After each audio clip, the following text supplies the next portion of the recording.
We're starting here. All right, dude. I brought this like little What is it? thingamajig. This is like a Theracane. You kind of use it to like get the knots on your back. I don't know why. I was like thinking it'd be funny to just Let bring me it on the see. pod. Yeah. You still training jiu-jitsu? Yeah, I'm still training jiu-jitsu. So, all right. Welcome, Cesar. I am excited to have you. And today we're going to be going... Well, first, let's start off the conversation with how we met. We lived in the same apartment complex in West Campus, which is a neighborhood at the University of Texas where a bunch of students live. And I remember getting these flyers on my door. And I was like, dang, dude, I don't vape. And this, I don't know who this is, but this person keeps putting vape flyers on my door. And I would just like take them off. My roommates would also take them off. But then one day I bumped into this guy in the elevator, and I was just creating small talk. And I was like, hey, dude, how's it going? What are you up to today? And he's like, well, nothing much, putting up some flyers, doing this, yada, yada, maybe delivering some vapes.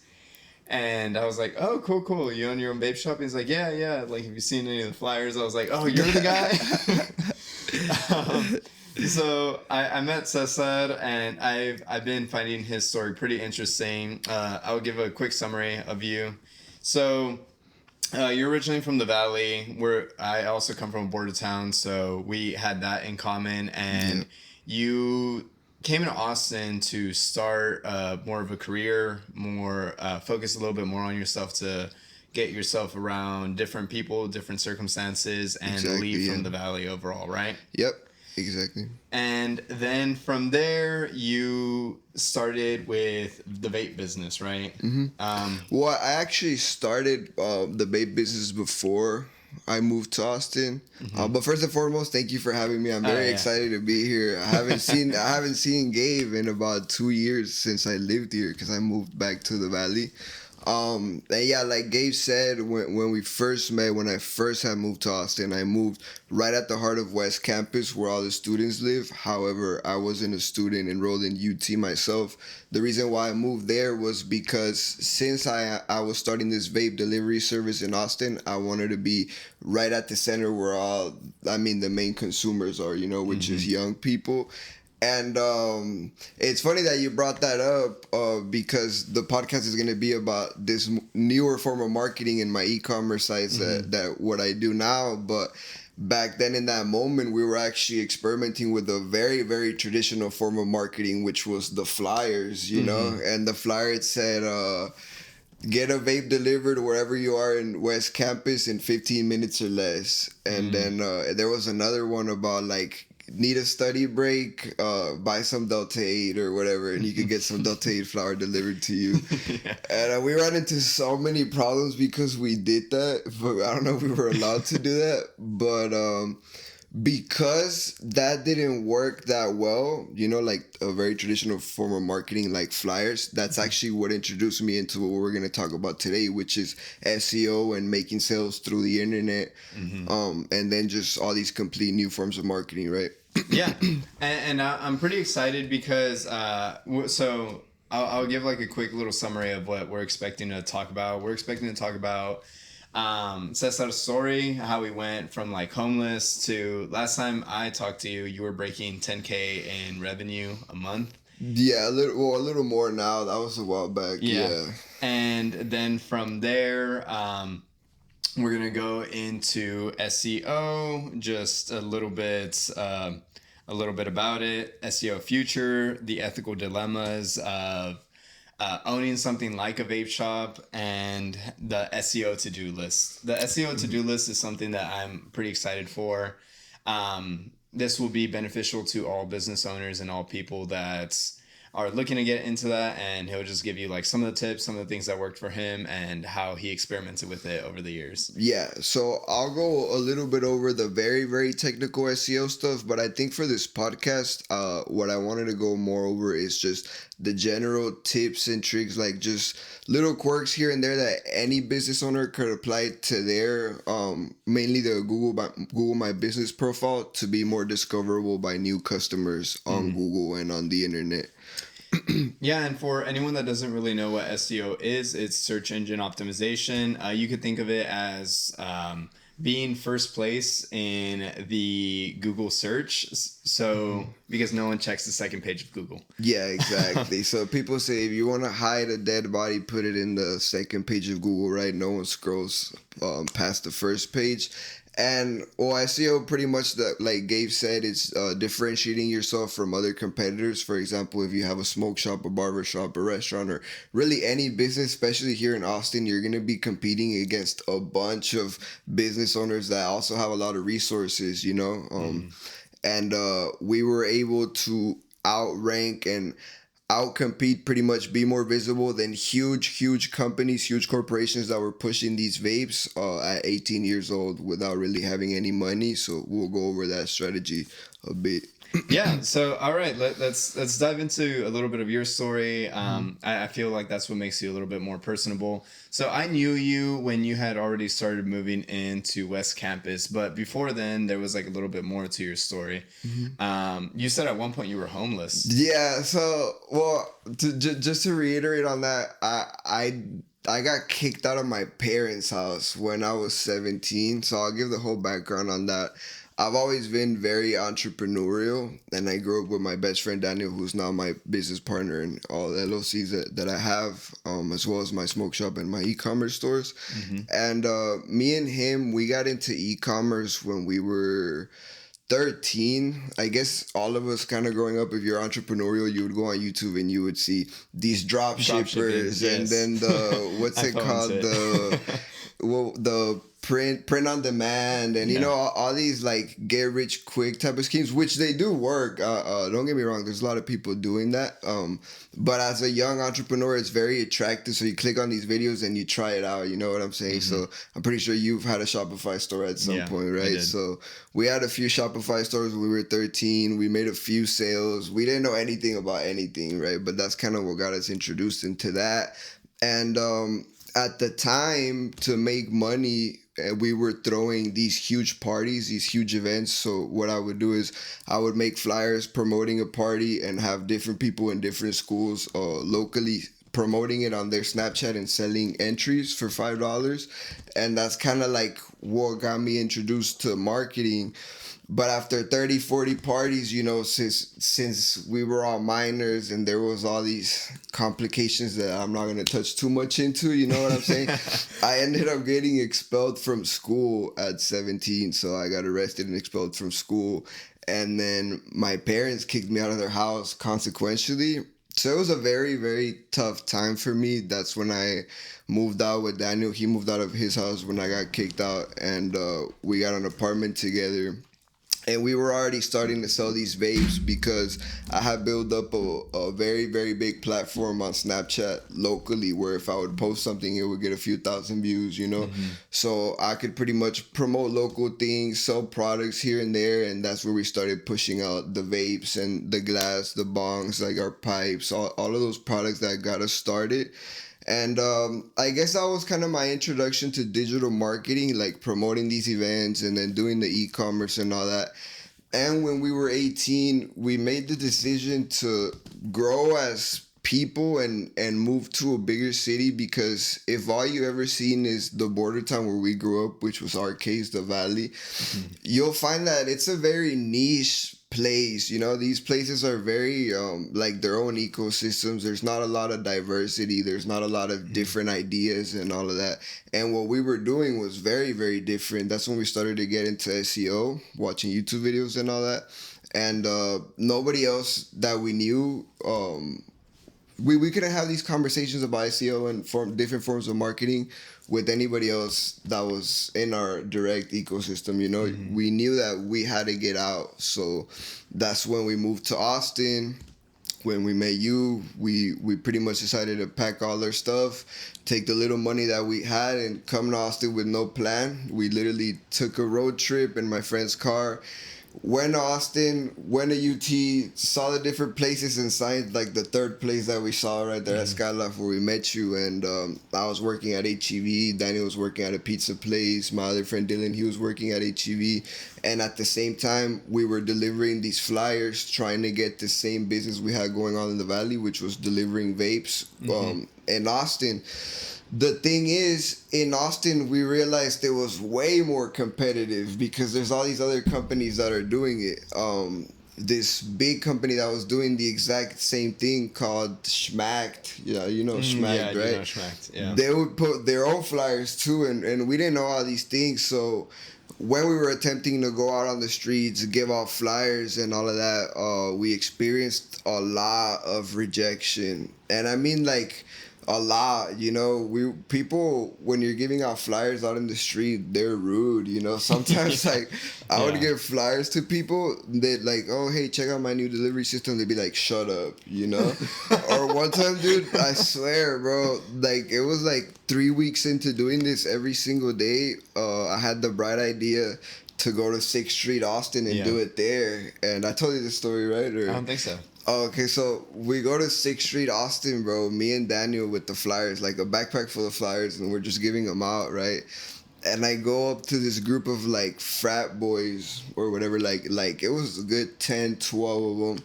And I'm here giving the flyers, and they start taking it seriously at first. I'm like, oh, it's a new vape delivery system or whatever. And one of them just smacks him out of my hand and says, shut up, like that, bro. Like, and then I just see like all my flyers on the floor. And you know, like the floor on 6th Street is dirty as fuck. Like they were not going to be good to give out anymore. And more than anything, like that, I feel like there's a certain point in any kid that wants to be an entrepreneur where you face like a rejection like that, because I wasn't just the worth of the flyers themselves. Like I didn't really care about that. It was more like, dude, this is my idea. Like I moved to a different city to do this. You know, I didn't go to college. I got kicked out of school. Like everything that I had went through to that point, I was like, you know what? This is the point where most other entrepreneurs would quit, but this is the point where if I don't quit, I'm gonna reach like that next level, you know, like as long as I don't give up, we're gonna make it for sure. I don't know if you've seen this picture. It's very popular of it's like a cartoon picture of a guy mining and he's about to hit diamonds, but he goes the other way, right? So I feel like just the universe gives you that one point, you know, where you're like, no, you know, like I came here on a mission and I'm gonna accomplish it. So whatever, I pick up the flyers, we leave, and then I look at Daniel, and then he looks kind of disappointed, but at the same time, when I was about to tell him, like, you know what, like, we could do something else, he said, you know what, bro, like, this is what we came to Austin to do. Like, we knew we signed up for this, you know, and that kind of gave me all the energy to keep going. We went back the next day, and then eventually we started getting good customers. And at the same time, I was studying this digital marketing course at UT, this certification where I kind of learned more about SEO.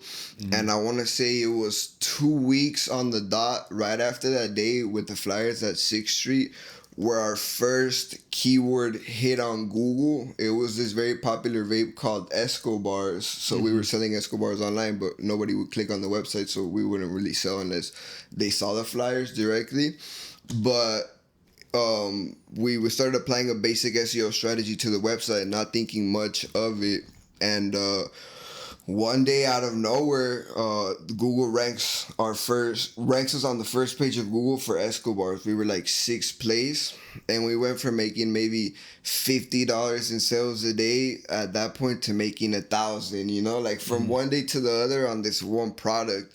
And that's when I was like, you know what? We have to double down on this. Like, fuck the flyers. Sorry for cussing on your podcast. I was like, fuck the flyers, bro. Like,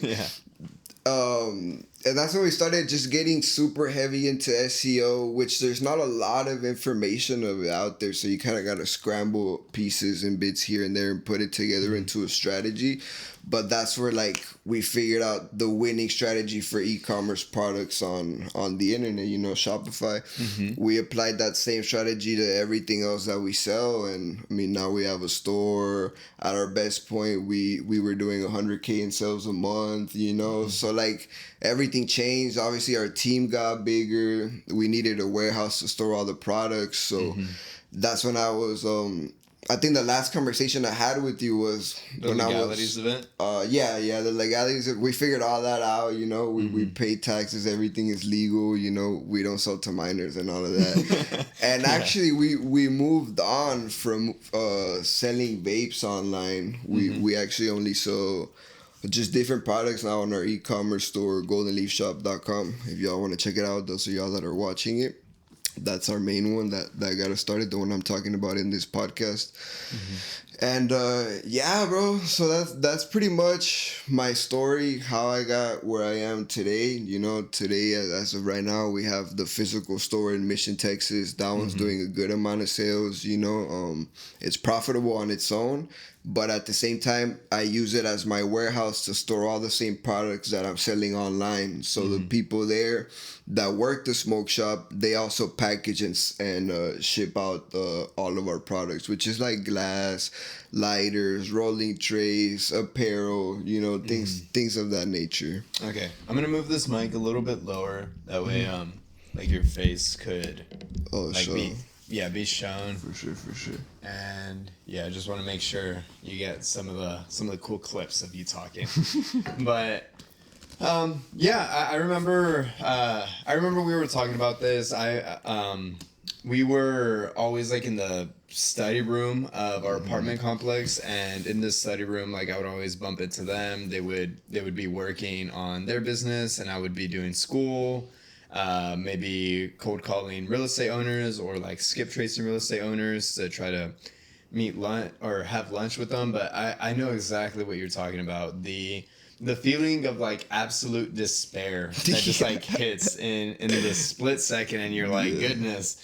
But then like I in those moments I like to think about what do I call it? I call it I consider it to be the goodness. Oh, I what I like to do is like pause for like a day or two before I make any big decisions, because I know in that sense and in that point in time, I am emotional, and I will not make a rash decision based on emotion. So I remember just like certain experiences where I'm like, dang, dude, I'm getting kicked in the teeth and it hurts. And like you wanna, like, people, like, dude, I know, just knowing you, I felt like you were on the verge of probably like starting to swing at this guy. Because you saw us sometimes in the study rooms like crying, bro. That I was like, it's because when the money's running out, the ideas are not working, you're far away from home, and just nothing that you're doing is working at all. I guess that's when like you really got to show courage as an entrepreneur. You know, Winston Churchill said courage is going from failure to failure without ever losing enthusiasm. You know, so at that point it was just like, no, we got to make this happen. You know, it doesn't even matter. Like the money at this point is negligible. Like I just want to see it happen. You know what I'm saying? Because I promised it to myself. I promised it to my parents at home. I promised it to everybody. Even if nobody believed, like, and you have no proof that it's going to work, before you have any proof that it's going to work, you just got to be irrationally just delusional self-belief. You know what I'm saying? You gotta have a delusional amount of self-belief and just say it's gonna work, and all of these losses are just experience for when it does work, you know. And also I read in this book, Think and Grow Rich, it's a very popular book, a lot of people talk about it. I had read this one part where it said on the road to the riches, when when the money finally hits, like when you finally have that breakthrough, the money comes in so abundantly that you're left wondering, where was all this money before? You know what I'm saying? Because I'm putting this same amount of effort, but now it's producing results. But it's because it took all those losses to arrive on the right idea. You know what I'm saying? And even if you would have landed on the right idea before the losses, I feel like you might not have the experience to execute on the right plan. You know what I'm saying? Yeah. So when it finally hit, I feel like we were so prepared already to take it to the next level. You know, we were so tired of this level before. We were ready to double down. We were ready to learn about just making the business more intricate, you know, making the machine better, bringing more people on the team, even knowing what kind of people to look out for, to have on your team, you know, certain characteristics and stuff. And yeah, so today, in hindsight, looking at it, I feel like all of that was very necessary, you know, from the point even of getting kicked out of my parents' house, getting expelled from school. You know, if that hadn't happened, none of this would have happened today. Yeah, what I find interesting is this concept that I feel like your story does inspire a lot of people, but it also I feel like some people have like this false sense of courage, and I remember listening to this Alex Ramosi podcast episode where he was talking about how one time where he was like in the gutter was when he was down $100,000 in, or he just got robbed from his business partner. He had payroll to pay at the end of the month, so he took out a line of credit, paid over $100,000. And then he made a follow-up episode because like you hear that and you're like, wow, this guy made it out of that, and now he's like this big entrepreneur, big on social media. He has like his own little family office and is controlling over I think last time what they said was over 500 million in revenue for their portfolio. Yeah. So I was listening to this and I was like, huh, that's kind of cool, and it gives me like this encouragement. But then he made a follow-up episode and he talked about this scenario of not putting your back against the wall in dumb scenarios. So like people hear that and they're like, oh, take the big risk. Take like the risk that puts me a little bit in debt, but like to have a bigger payoff. But what he ended up describing was that was a big risk, but it was a calculated one at that. A lot of people, they think you need to take on like massive amounts of debt to start doing like this. Like let's say 13-year-old you, when you're just getting started out with the vape shop, would you trust that same guy with $100,000? Would I trust that same 13-year-old with $100? With $100,000? Absolutely not. Like for sure I wouldn't. You know. Yeah, and that was like the concept that he was describing. So he was like, I have already been through the mistakes, and you see me talking about like losing, being negative $100,000, but what you didn't realize is that the part before that was that I was already bringing in $100,000 each and every single month. I was already starting to close and learn the skill set to start proving that. So it's only once you have that skill set that you're able to like scale and leverage up. Yeah. So I find this like day and age where like entrepreneurs are talking about being like risky and taking that big jump to be like a little bit too clickbaity. Like people are talking a little too much on how you should take the big risk, but a lot of the times you need to pay your debt before you even absolutely conceptualize that. I definitely get what you're saying and where you're coming from with that. I guess part of being an entrepreneur, I want to say one of the biggest skills you need to have as an entrepreneur is being able to manage risk, right? And you do hear a lot. I mean, everybody has friends that get these huge ideas that they're gonna do, and then you ask a month later, and then it doesn't happen, right? But I feel like you just gotta know yourself already, you know, before you get in debt. trying to open a business, you gotta know that you're entrepreneurial already, you know? Like, it takes the cutting grass when you were a kid, maybe selling chips at school, or, Yeah. you know, you really gotta know yourself. And I think the risk that you take shouldn't be in debt, and that's the beautiful thing about e-commerce, is that you don't have to start off getting in debt, you know? Like, really, I feel like the initial risk should be your time and your effort, you know? I mean, within the real estate industry, I remember this stat rung in my head like crazy. Whenever I was first getting licensed as an agent and I first got my license, there was a crazy stat like it's like 90%, 90 something percent of agents fail within the first year. And then it's like 80% of the remaining agents fail within the next 5 years and leave the industry altogether. So I think about those scenarios, and then I hear people like Cody Sanchez.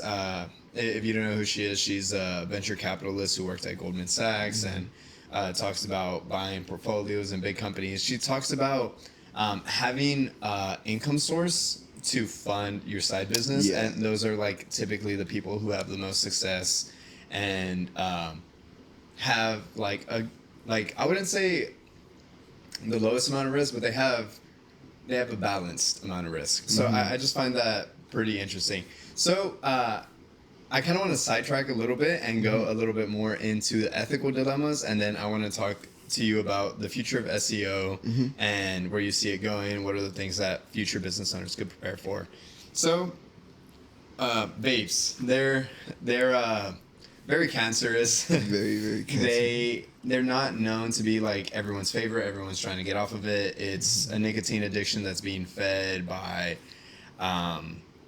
big corporations. People are spending insane amounts of money on it, like anywhere from like $20 to like $100 per vape and vape device. And I know I've kind of like talked to you a little bit about this, but I want to know, does this ever like conflict with you? And how does like you starting out with like selling vapes like really go into your ethics and your morals? Like a lot of the times you are in a sense almost helping feed someone's addiction. Yeah, definitely. And it does actually conflict a lot in my head. You know what I'm saying? I'm 21 years old and I'm not set on one thing that I want to do. You know, this is just kind of like when I just told you my story, right? I was desperate for an income, and it's just kind of like what fell on my lap, what was at hand. But also, just to give you a different perspective on that, and not even necessarily because I fully agree with it, but I just want to bring it up, right? Everybody else that I know in the vape industry, I ask them the same question or in this similar niche, and it's always, the answer is always something like, well, if I don't sell it, somebody else will sell it, right? That it's very common to think that way, and it's very true as well, because I mean, just going way back, the tobacco industry was one of the first things that pushed the economy in the U.S., you know what I'm saying? So it's like cigarettes have been around, vapes are the new thing, and if I do or don't sell them, it's gonna happen anyway.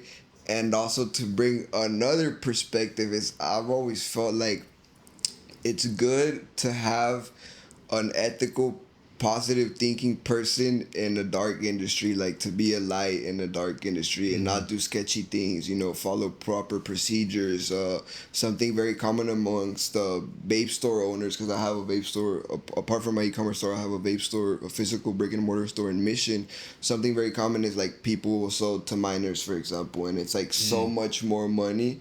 And even I started vaping as a minor, you know, I started vaping when I was like 13, dude, and I would go to stores and buy them, and, you know, so it's like, I don't do things like that, and it kind of makes me feel better about it. But now that I have this business, I'm making money, I can pay rent, I have money saved up, I'm not in need right now for an avenue.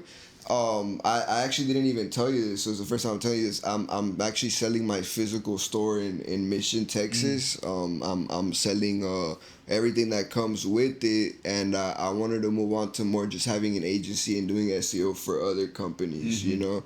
And completely irrelevant. I'm sidetracking here, but I'm also opening up just because I know that you do martial arts as well. I'm opening up a Muay Thai promotion in the Valley. So nice. That's cool. Yeah, so I'm gonna use like all this experience from throwing events, like throwing parties when I was in high school, making flyers, the SEO, bringing people that do social media marketing, and kind of just make something more positive out of what I do, you know what I'm saying? Yeah. But I'm gonna always remember where it came from, and this is what has empowered me to do all these other businesses. You need to have that income at first, like you said, Yeah, that's kind of cool. I just finished interviewing Abe the Mountain, who is number 10 pound for pound. I've met him. I met him at 10 Planet Austin. Yeah. He probably doesn't remember me. I saw him there like at an open mat once or twice. I just interviewed him a couple of days ago, so I'm excited for that episode to come out.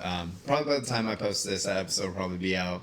But okay, I know that you've been training with some people who have been getting like UFC debuts. Yeah, UFC people, bro. And it's been kind of cool. So I'm actually really interested in that. So tell me a little bit more of that. What is like your thought process going into MMA promotion or Muay Thai promotion, right? Yeah, Muay Thai.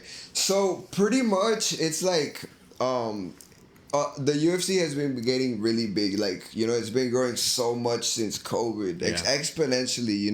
It's a huge growing sport, and I feel like as a casual viewer, I'm gonna be honest, like, and I'm gonna say something wild, but I think people are mostly interested in watching striking. I'm not gonna lie, bro. I know you're a jiu-jitsu person, I'm a big jiu-jitsu guy. But it's like you go to most bars and watch a UFC fight night, or boxing fight, and people, whenever people get taken down, what do people say? Oh, why doesn't he just stand up, right? Or like some casual comment like that. But it's because you gotta actually train to understand like all of MMA, because it's so complex, and at the end of the day, I feel like it makes more money and it catches more people's attention to watch striking. And where I'm training at in the Valley, there's so much talent when it comes to Muay Thai, kickboxing, and boxing. But I feel like there is a hole in the market, like there's not enough promotion showing that talent, you know what I'm saying? And I want to be one of the first to take it big, Yeah, I mean, like here in Austin, it's known as like MMA City. There's a lot of jiu-jitsu world champions training here. I could go up the street, go with like some of the world champs. I could go down the street.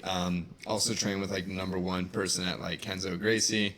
And it is kind of cool to see jiu-jitsu being like a big cornerstone of Austin. Yeah, so many people. There's so many jiu-jitsu gyms around here, and I mean, just there's also a lot of competitions here. Yeah, I mean, like the top 10 fighters are like out of Austin. So, so it is kind of cool to watch and just like see this, and being in proximity to this, I was listening to some podcast, I think it was, and they said an interesting quote, which is once one in a million an opportunity that's only 1 in a million happens 8 times in New York every single day. So I thought about that, and I was like, if you're in the concentration where people are known to be doing certain things, so like in Austin, it's like MMA.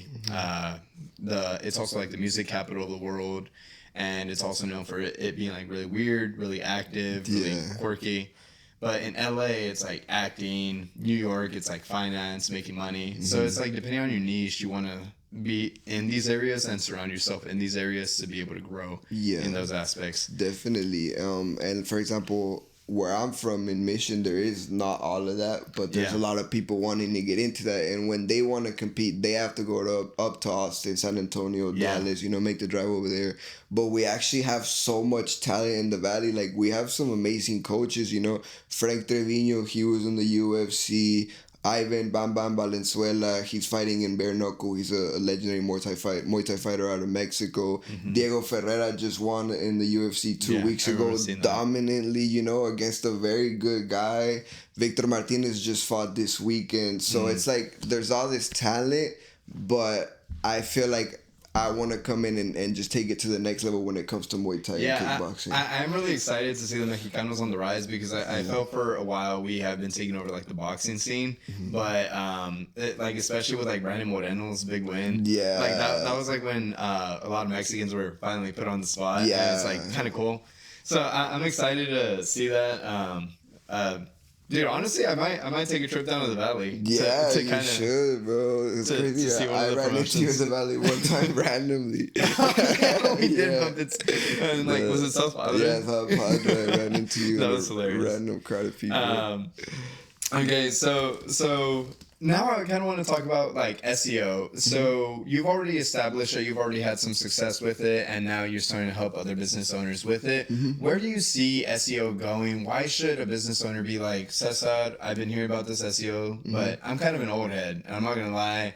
What's been working has been fine. I'm generating enough customers. Why SEO? So that's usually the case. Like the exact character you just described would be our target clientele. The reason why SEO is important is because, and I don't want to mess this up because I don't know if it's the exact number, but it was around this figure last time I saw it. It might have changed now, but it was 82% of consumers before showing up to a business or buying a product, they'll look it up on Google, and out of those, 70% will look at the reviews, you know? So your visibility online today, in my opinion and in all of SEO's opinion, is the most important aspect to driving sales and, you know, driving revenue for the business.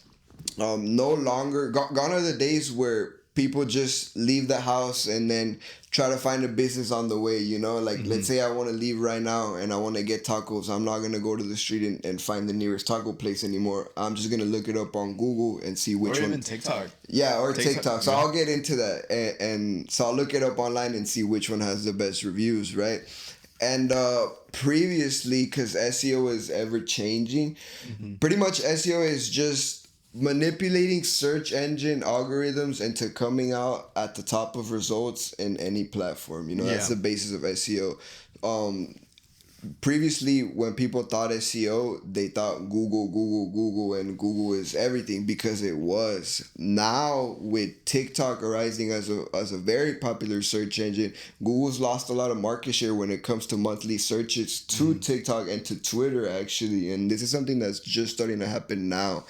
So SEO is important because any product or service that you're going to sell online nowadays is going to have a countless number of competitors doing the exact same thing. And your product or service might be better. You might have a better price. You might have faster shipping. You just might just be better in general, you know? But it doesn't matter at all if the client doesn't see that, you know?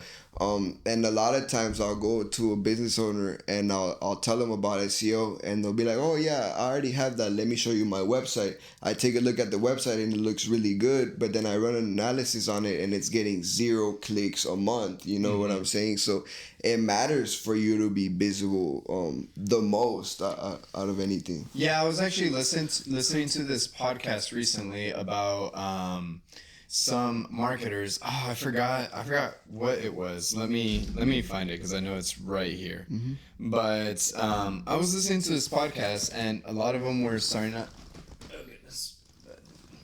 A lot of them were starting to talk about things such as conversion rates. I just found it. It's the Sweat Equity Podcast. So it's a couple of guys in Austin, Texas, and they're talking a lot about like SEO, social media marketing, and the new marketing within the digital age. And I find it to be one of the most intriguing things because through that, we're starting to see that like people could know you through word of mouth, and like people almost have like this notoriety for having like gate-kept a business, but you don't want to be a gate-kept business. Absolutely not. You want to be like well known. If you're providing good service, it's more volume, it's more revenue.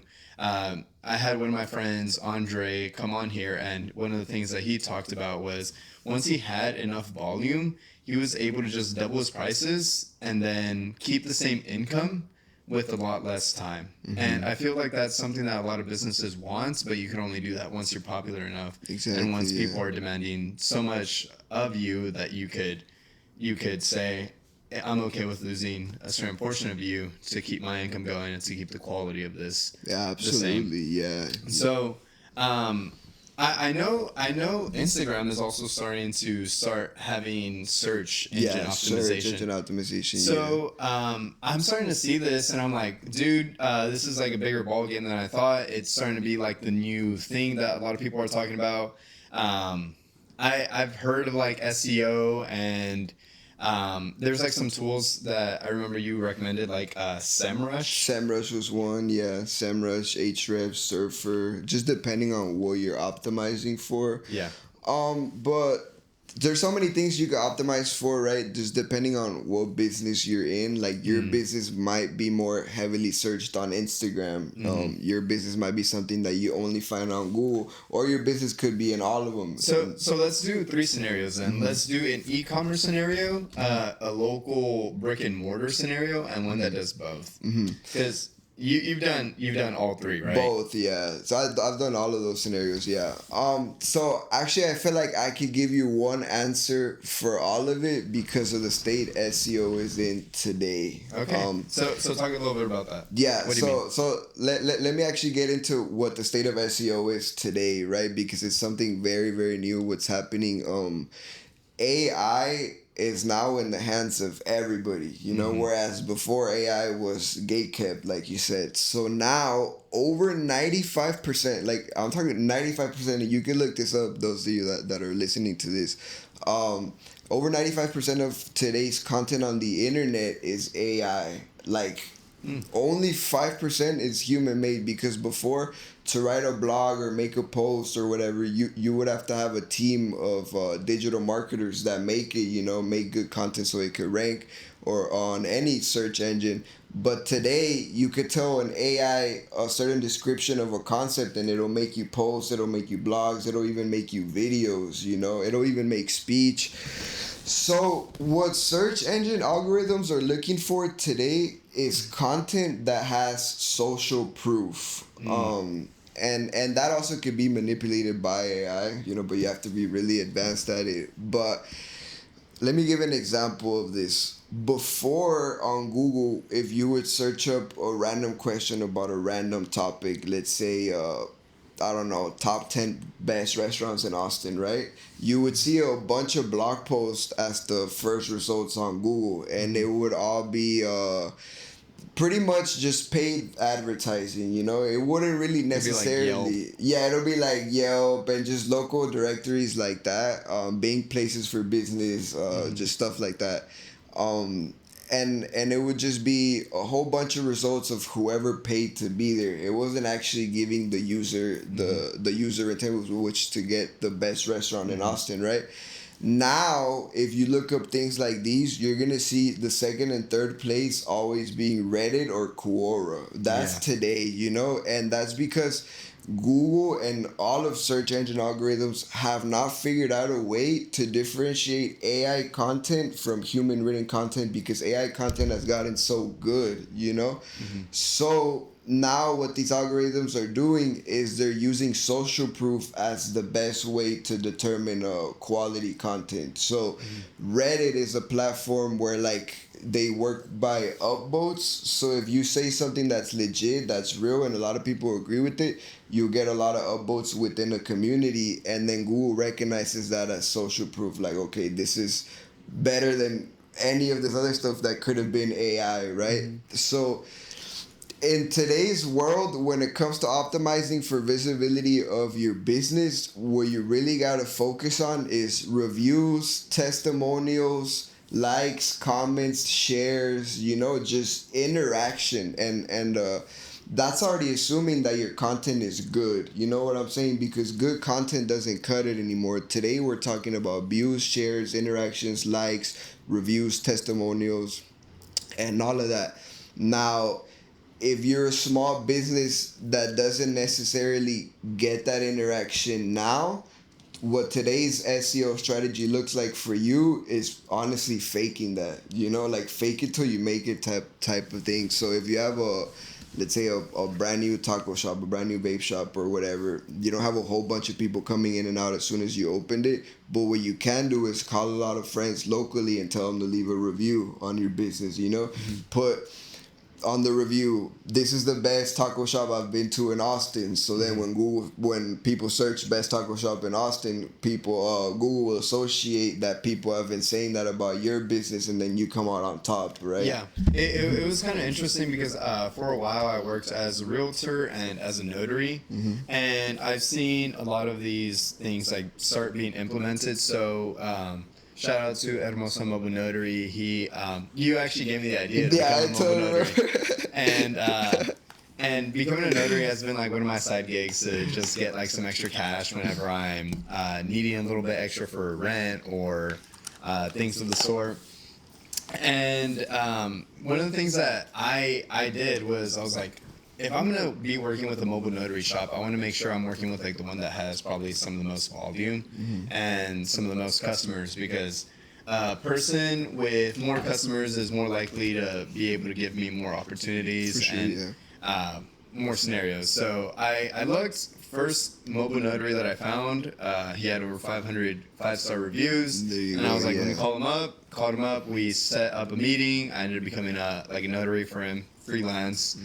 And then whenever I was a realtor, I did student leasing a lot. So whenever I would have friends that I would help find them deals, I would be like, hey, rate my Google business. And they were like, all right. So they rated it. And even with eight,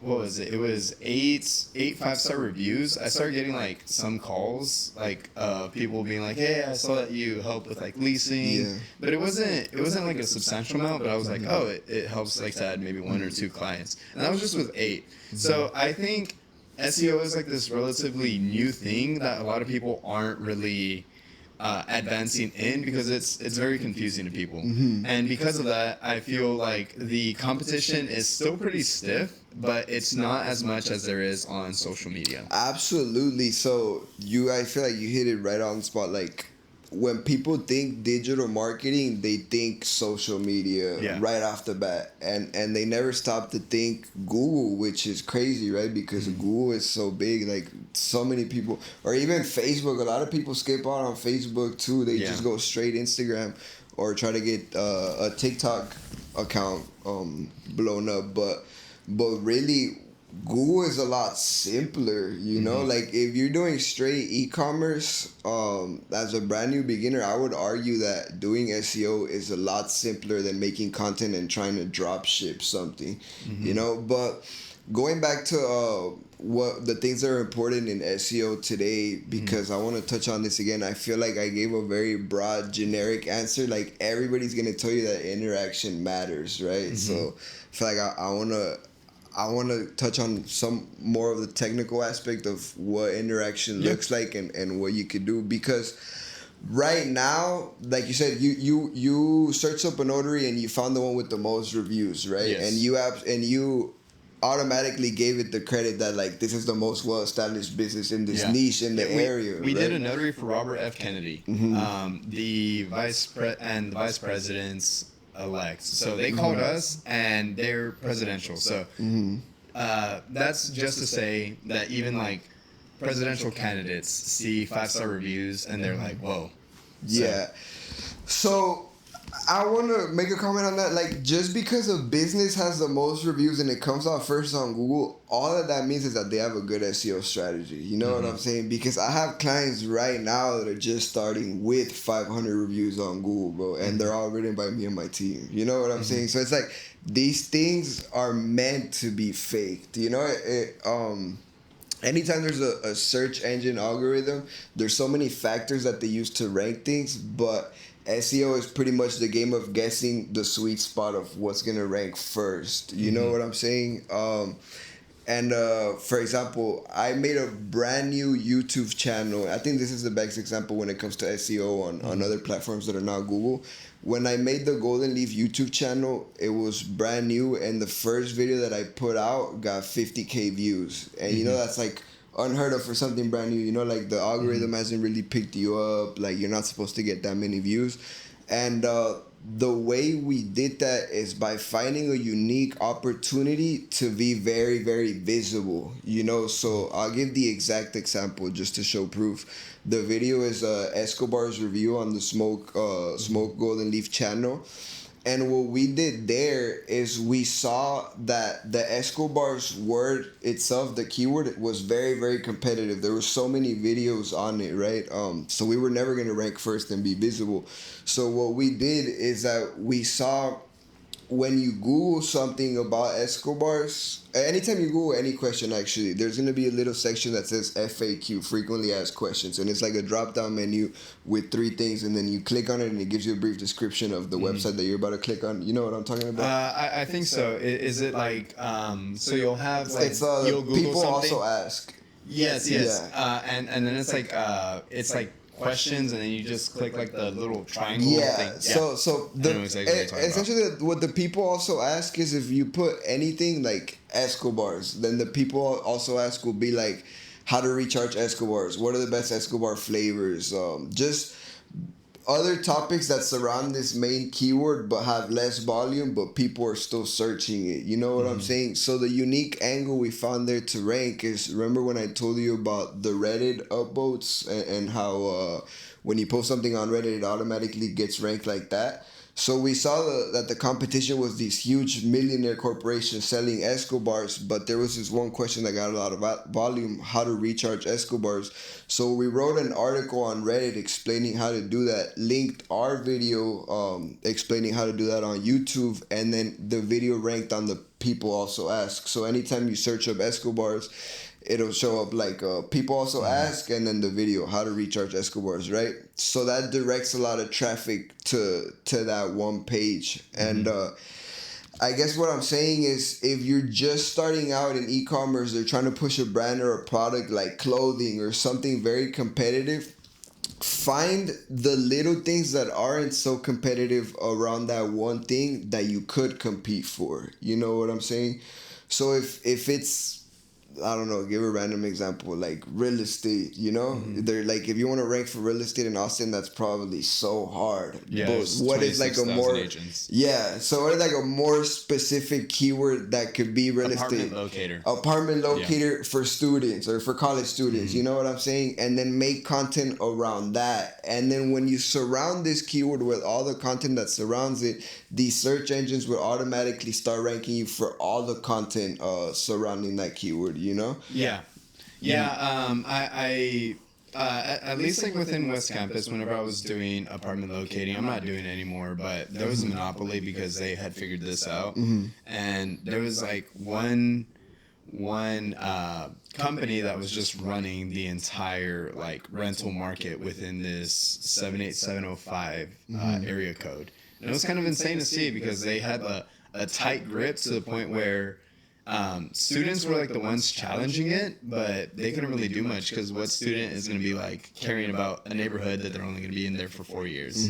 So it was kind of weird. But I do want to touch back on something that you said. You said you were linking a Reddit post to YouTube videos. Do you feel like linking that Reddit post to the YouTube video just increased traffic? Did it increase like the SEO for just like the YouTube video overall? Like, because YouTube saw that so many people were coming from Reddit, they were like, oh, this is a well-performing video and we'll put it more on the feed. Yeah, that's an excellent question, actually. So what happened there was, like I said, the algorithms today, they care so much about social proof, right? So I guess bigger corporations, they don't know, or I guess they just don't put enough time into things like Reddit or Quora, for example, you know? Don't. So if I'm a small player in the game selling any product, let's say I'm competing against a huge website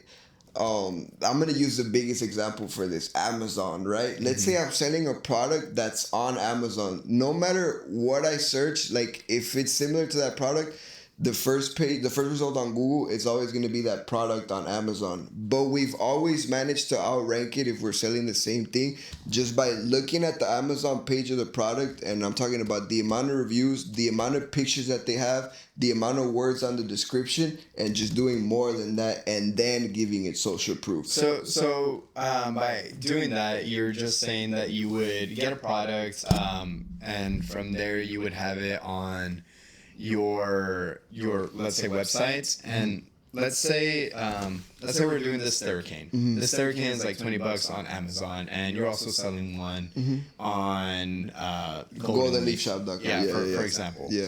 And from there you would do equivalent to like what they do, description, maybe you even like copy and paste it, put into AI. Nah, hold up, don't do that, Okay. So that's another factor of SEO, repeated content. You cannot have repeated content from anybody. You know, all of your content has to be original, and it could be AI as long as you know the AI is not repeating content. Because a lot of AI just regurgitates content from other people and mixes it all up, but these algorithms can tell that, you know? Okay. So what the exact step-by-step that I would do to beat a product page on Amazon is look at the amount of pictures that they have. So we're talking about that product. If they have 8 pictures, I want to have 12. If their description has 200 words, I want to have 300. And if they have 150 reviews on that product, I want to have 250, you know? So that's telling any search engine algorithm where this might come out. So we're talking about Google here. That's telling Google that my product page on my website is just better and more well-established. Disregard the price, you know what I'm saying? Because most people are going to click on the first result and buy it there, you know? Most of the time that's Amazon, like I said. But you make your product page way better, way more full of content, and then you add the unique strategy to it, which, for example, a YouTube video, like Amazon doesn't give you the space to, no, actually it does. I'm tripping, my bad on that. Most people on Amazon, when they're selling a product, they don't make a YouTube video talking about the product, moving it, reviewing it, and all of that, right? So if I have a YouTube channel that has a video on it, and then I have way more content, better content, more reviews, more social proof, and then I have a Reddit community talking about my product, then Google's going to say, Golden Leaf Shop is way more established and a way better result to show this product than Amazon itself. You know what I'm saying? So a lot of the times these popular products, Amazon and eBay and Etsy will rank by default. But if you're just putting more effort into specifically that product and those types of products, you're going to outrank them. Okay, so tell me about this. There is the notes that I've gotten is how to beat Amazon. You get more pictures in them, longer description, more reviews, make a YouTube video on the product. And is there anything I missed there? Well, yeah. So let me add things that I don't do. So that because this could even get better than what I do. You know what I'm saying? Yeah. So if I had a bigger team, I would also have people making TikTok content about this product. I would also have people making Instagram reels, which that actually could be the same. You know, sometimes a reel will hit on TikTok and on Instagram, and so pretty much maximize the amount of content that you could put out about this product, you know, and then maximize the social proof. If you're a small company, and this is the real sauce, bro, like right here. If you're a small company that doesn't have the following and doesn't have the social proof, the likes, the comments, the shares, and all of that, and in your niche, you could buy that. You could fake that either by learning how to effectively fake interaction or hiring somebody that's the best, like somebody that's really good and is going to do it for real. Don't just go buying fake followers from an app and all that, because that doesn't work. There is a legit way to do it in today's day and age where you could fake interaction and actually have these platforms like Instagram and TikTok push you more, you know? But that's expensive interaction. Yeah, I remember like whenever I created like a shop way back when in like 2013, I joined like these sketchy Telegram. Telegram was like, don't buy it off Telegram. Yeah, well, they would be like, all right, guys, we're gonna be boosting each other, so you comment like 10 times on my videos, send a screenshot, and then I'll comment 10 times on your videos, and that's like how we would boost interaction. But that would work back then, though. It would work back then, but it wasn't like the best way to do it, because like it seemed very AI like, and if like all you see from like a consumer's perspective is like AI generated content, it's gonna immediately be like, these guys are buying engagement, these guys are buying followers. So the thing about faking engagement is like, I actually, for my clients, I like to write the fake engagement, you know, like not those fake Instagram, like the fire emoji or like the love this or this is amazing, you know, because we see that a lot with the fake following and the fake likes and all of that. But I actually write it from scratch so it looks natural, you know? And that's part of the game when it comes to faking engagement and faking interaction for a client, is to making it exactly a one-on-one, to where if the algorithm can't tell if it's real or if it's not, you know? Yeah. So my question, you said that there was like people that do this, but how do you get like long?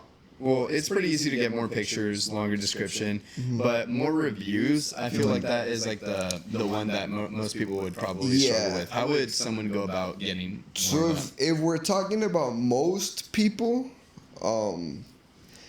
you don't have to like go super deep into it, because most businesses, like if you're not selling a big product or a big service and it's not heavily competitive, you could literally just call your friends around the area and tell them, hey, can you leave a review in my Google My Business profile and write this, you know? Then Google will see that people locally are reviewing it and that it's a well-established business. However, that's at a local level, right? If you're doing it at a national level or a big city like Austin, for example, that's where it gets more complicated. And I mean, that, bro, we go into VPNs, using proxies, you know, because legit fake interaction is gonna trick the search engine algorithm into thinking that the interaction happened locally and close to where you're at, generally speaking, right? So if I'm talking about a restaurant in Austin and then Instagram sees that all these profiles from Thailand are liking it, then that interaction is not going to help me at all. And it's the same thing with Google reviews. So if I have a taco shop in Austin and I'm getting good reviews on Google from Thailand, it's not going to help me at all. So part of getting that fake interaction, like I said, is you need to work with somebody that really knows how to do it, you know, which is like somebody like me or my team, where you could fake the interaction to where it just checks all of the checklists on the algorithm and says this is real. And also, like, for example, the profiles themselves that are giving you that fake interaction in whatever platform, they gotta have interaction themselves, you know, because they kind of have to be like verified by the search engine algorithm. So give me some of the checklist items that you would see a lot of. Like, let's do the do's and don'ts of search engine optimization. Like, what are the things that a lot of like these platforms like Google, TikTok, Instagram, what have you seen kind of they pay attention to? Obviously, it's like the more pictures, longer description, for sure, reviews, but you just talked about location being one of them. Location is one, local. Yeah. So location is very important when you're trying to rank a local business in any algorithm, right?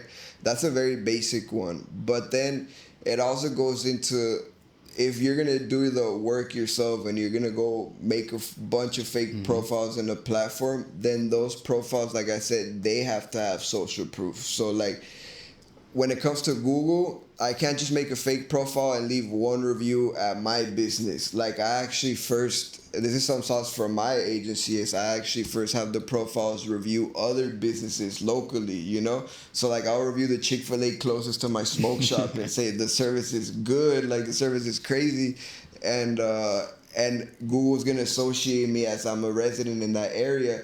And then I'll get to the point where I'll become a local guide on Google. And then my interactions have so much more weight now when I leave a review. You know what I'm saying? So it's like, you kind of just have to act like a real person when it comes to everything. You know, like fake it till you make it, but make it indistinguishable is what I would say. When it comes to pictures, also the human aspect matters, because we're not just optimizing for a search engine, we're optimizing for a real person that's going to spend money on whatever we're selling, right? So we just want to have a better quality content across the board, which doesn't take much, you know, like take good angles on the pictures, good camera, make the description appealable, you know, like make it enjoyable to read, make it readable. Don't write a huge one paragraph block of text, you know. I guess those are just basic things.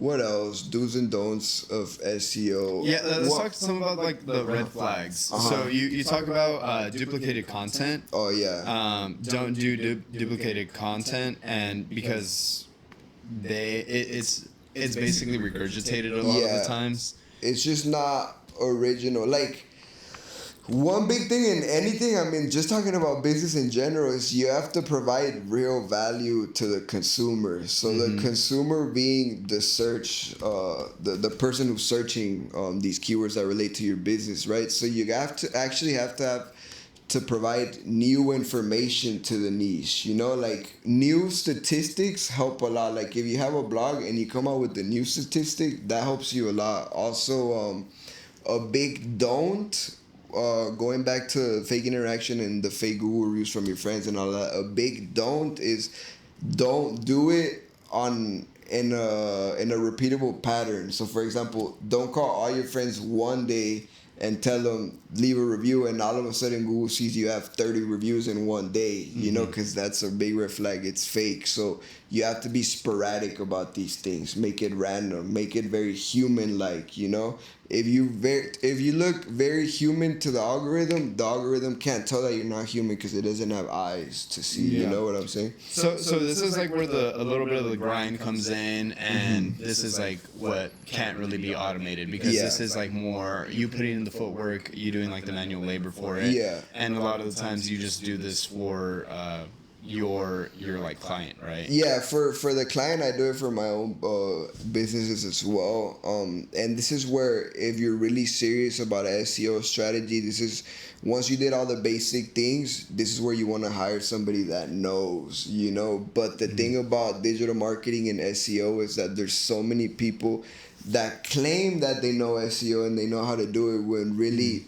their strategy is outdated and it won't work, you know. So there's a lot of people that actually don't believe in SEO, but this is why you kind of have to know the basics of how it works before you go out and buy it, you know. So if you listen to this podcast and you kind of got the do's and don'ts and the general checklist and you understand it in depth, then you're ready to work with somebody that does it, you know, takes your business to that next level. Yeah, so I was gonna ask, like, especially whenever you're looking for information, I know like within real estate, it's like information's constantly getting outdated. Like 5 years ago, everyone was teaching you how to syndicate, how to raise money, how to get bigger deals, how to own your finance, and all that fun jazz. And then now it's like, and then it was Airbnbs, and then now it's like, all right, guys, everyone's getting screwed in real estate.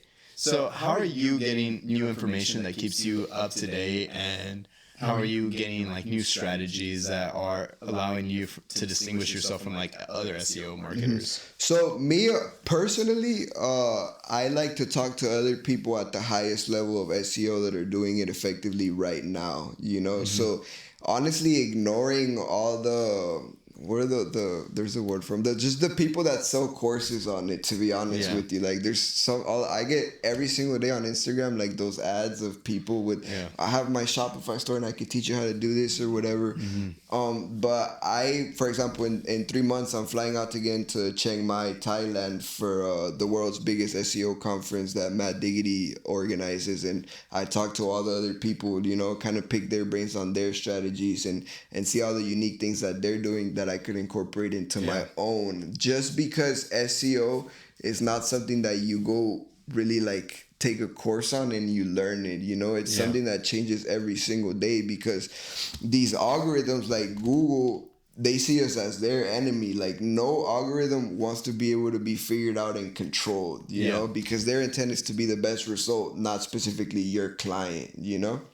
So just staying up to date with the algorithm, to be honest.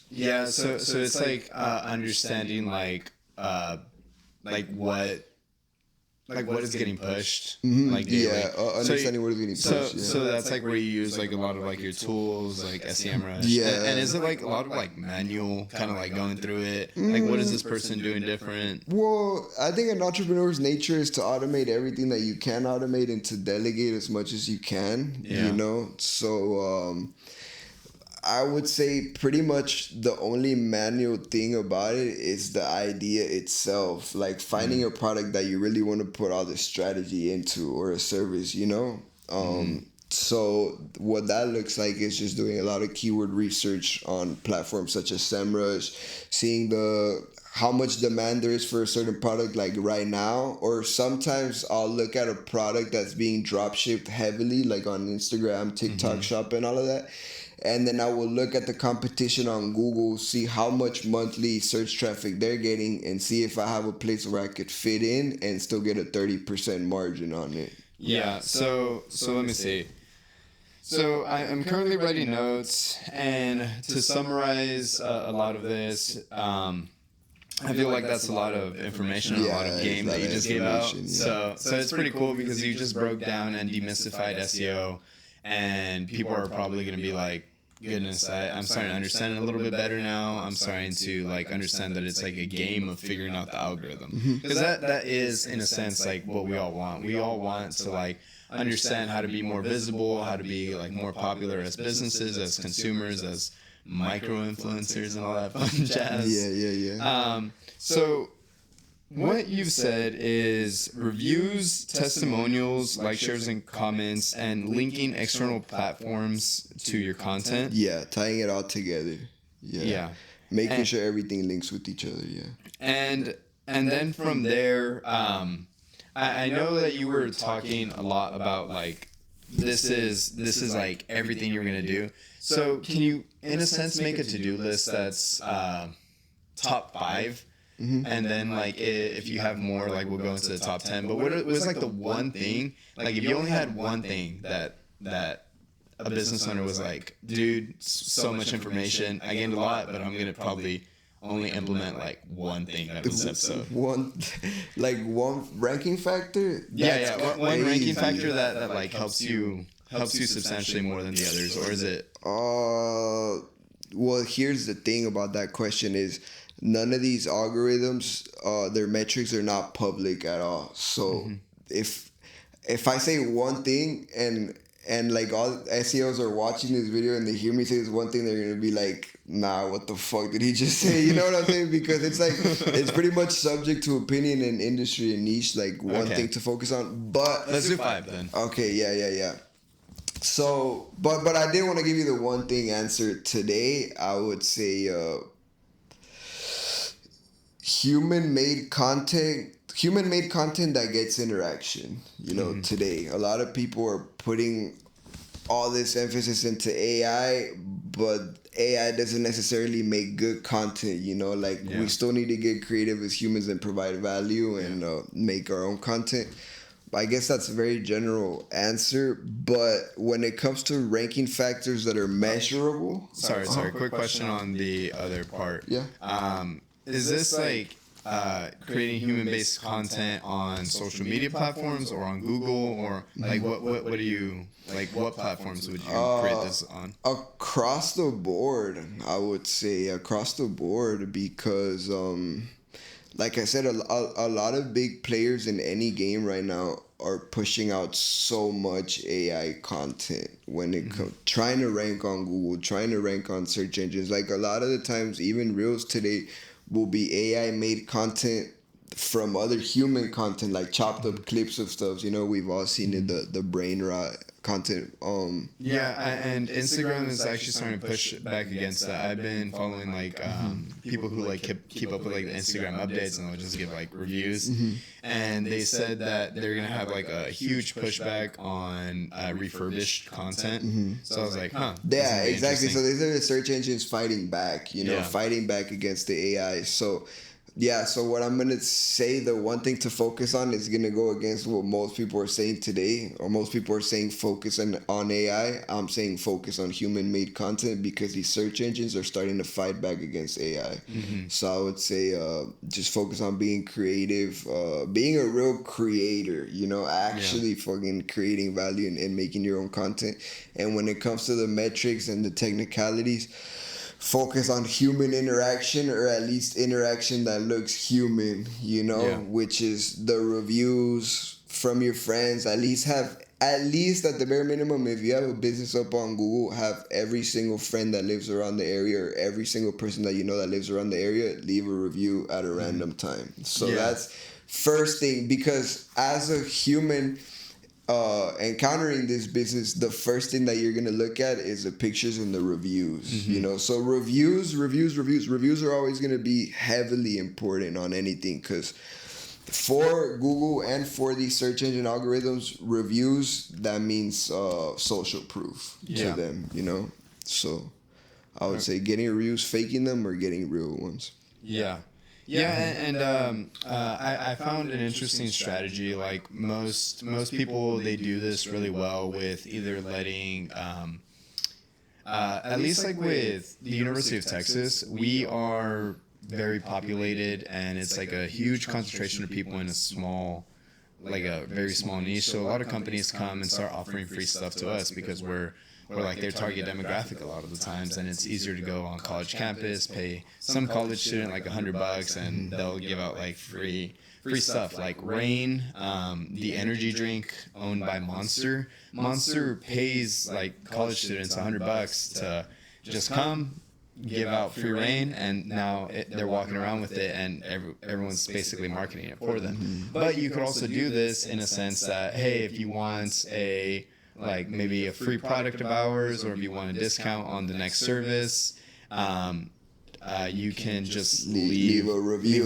Perfect. Yeah, that I mean, we do that at our own shop. You know, if you leave a review, you'll get a free chocolate or free pre-roll or whatever. You know, in our niche, actually, Google has a rule against that. You can't incentivize somebody to leave a review, but they have no way of proving that you are. You know, unless somebody goes out of their way and takes a picture or a video of you, like proving that you're doing that. You know, because I have seen that. Then Google won't penalize you for it. So just don't let your competitors know that you're doing it. Yeah, pretty much. So if you're a business owner today looking to be more visible on the internet, focus on social proof reviews, focus on making a better content in general. So more words, more pictures, better written content, and then the last thing I wanted to say is, if you already did all of that. And I forgot to include this in all of that. So in a very, very competitive niche, if your content is already the absolute best, then double down and go all in on backlinks. So figure out what backlinks are. Remember I told you about backlinks? So is backlinks like in a sense what you're doing with like Reddit and the YouTube video? Yeah, so those are backlinks, you know. So just a quick breakdown of what backlinks are. There are do follow and no follow backlinks. What a backlink is essentially is a link to your website from another website, or if it's social media, a link to your social media from another platform. So have at the bare minimum, have all your platforms linked. Have your Etsy linked to your website, have your website linked to your Google, have your Google linked to your Instagram to your YouTube, and all the way making a chain so Google can associate you, and keep a consistent name, address, and phone number. This is called the NAP, very important. So essentially, what backlinks are in the NAP and this ranking metric is showing Google that your name, address, and phone number is consistent and mentioned throughout all these platforms. So figure out every single platform that you could be mentioned in. The basic ones are Yelp, Bing Places for Business, and obviously Google, right? Yellow Pages and local citations like that. Make a profile and a listing for your business and every single local citation that you can in your area. What do you mean local citation? Local citation, so like, for example, Yelp, the biggest one. Yeah. Yelp is a place where you go and it's a search engine just for businesses. So if you want to find out about a business reputation or more about their service or their product, you search up a business on Yelp, and then most businesses have a Yelp profile with reviews and stuff, you know. It's exactly the same as like a Google GMB profile, where it shows your business, the name, the address, and the phone number, and then some reviews. But there are hundreds and thousands of websites like this, you know, where they just list businesses. But pretty much what you're doing there is you're establishing the name of your business, the address of your business, and the phone number. And if Google sees that the NAP, the name, address, phone number, is in all these websites, it for sure tells it that, again, it's a very established business, you know, like it's consistent in all these places. Like it for sure exists at the address, it for sure exists at that phone number, and it's not just gonna send the people who search to a random place, you know. So it's just like making your business even more established. Like if you already have the likes, the views, the shares, the reviews, whatever, just the basis of it is just get your business as much out there on the internet as you possibly can, you know? Okay. Dude, I feel like you've been giving like great insights into all this, and I've been taking notes. So for anyone who is wanting to see the notes, I will have them in the YouTube description. And this helped Cesar to scale his original shops to a consistent $10,000 a month, and then like some months as high as 100,000. And I'm not sure what you're at currently, but whenever I last talked to you, it was that. Yeah. So we hit 1 million on Golden Leaf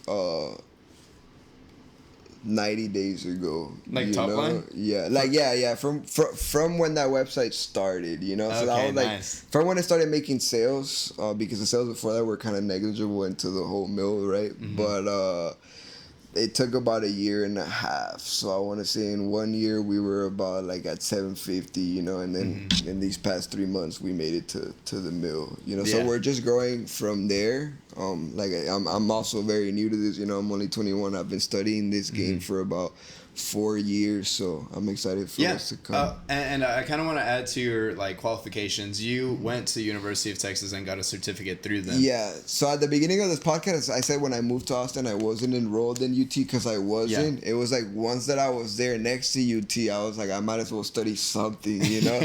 So I was like, this perfectly aligns to what I'm trying to do with the flyers and the marketing or whatever. I'm gonna see what all of this is about.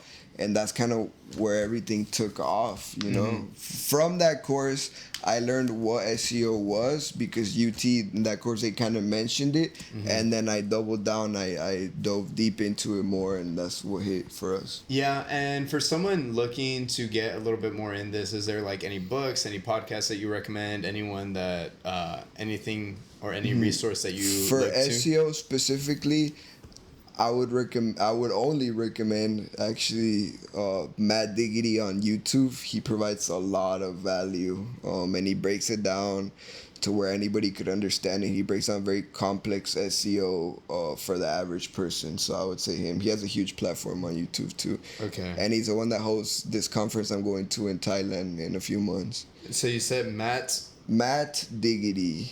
Yeah. With Diggity 2 like T's. this? Yeah. Like okay, that, so it is Mattdiggity.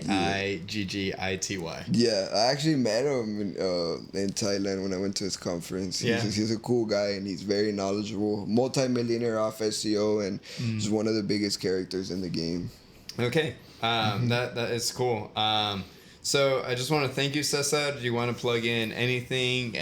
Have anyone reach out to you? How would someone reach out to you? Definitely. If you want to reach out to me personally, my Instagram is at Cesar Perez Made Me Rich. And if you want to take a look at my website, everything I've been talking about, my website is goldenleafshop.com, and all the social platforms for that business are at Smoke Golden Leaf. That's on YouTube, Instagram, Telegram, and Snapchat. Yeah. All right, man. Well, I'm super excited for this episode to go out. It is a lot of game on SEO, so I'm going to try to put it out as soon as possible. And yeah, I just want to thank you. Do you have any final words? Thank you so much for having me, Gabe. It was nice seeing you and catching up with you, man. Yeah. Do you have any final words? No, that'll be everything. Thank y'all. Be safe. All right.